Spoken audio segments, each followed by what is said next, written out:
ඊළඟට ගුවන්විදුලි සංස්ථාවේ ආනන්ද සමරකෝන් මැදිරියට සිට සජීවීව ගී ගයන්නට මේ ආරාධනය දයානන්ද සෙනරත් ඔබට.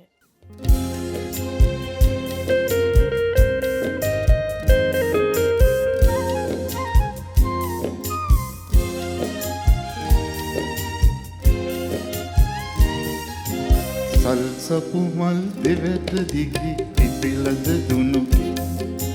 පෝයට දළදා වඳින්න එනවද මැණිකේ සල්සපු මල් දෙවැට දිගි පිපිලද දුනුකි පෝයට දළදා වඳින්න එනවද මැණිකේ සල්සපු මල් දෙවැට දිගි පිපිලද දුනුකේ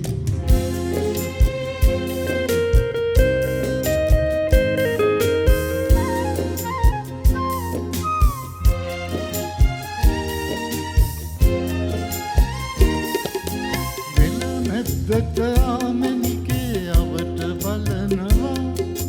ගොයම් කරල්ලගේ දෙසට කොමරි කරනවා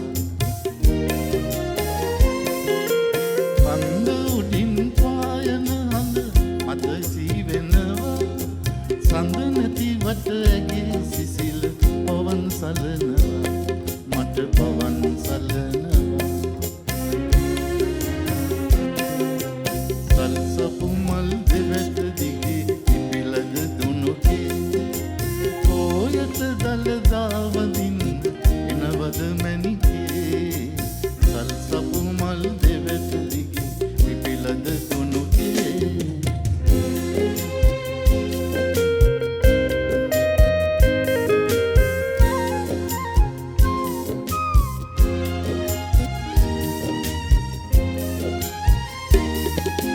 සල්සපු මල් දෙවැට දිගේ පිපිලා දුනුකේ පීරා පිට මැදට හෙලා දිගුවන් දිසකේ අදට පැතුම් පුරවාගෙන දහසක් අනිකේ පෝයට දළදා වඳින්න එනවා මැණිකේ මං එනවා මැණිකේ සල්සපු මල් දෙවැට දිගි පිපිලද දුනුකේ පෝයට දළදා වඳින්න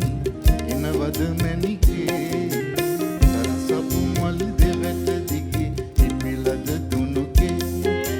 පෝයට දළදා වඳින්න එනවද මැණිකේ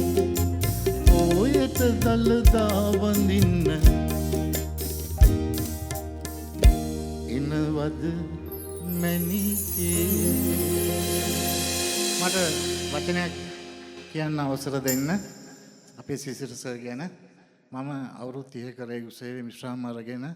ගෙදරට වෙලා උකට ලීව ඉන්නකොට අපේ වසන්ත කුමාර කබෝක සහෝදරයා කිව්වා ඔහම හිටියොත් ලෙඩ වෙනවා මේ සිසිර කියලා කෙනෙක් ඉන්නවා දෙපානම යන්න කියලා. අදටත් මං නිරෝගීව ලස්සනට ඉන්නවා නම් ඒ සිසිර සර්ගේ මේ සංගීත ආభాසය. බොහොම ස්තුතියි සර්.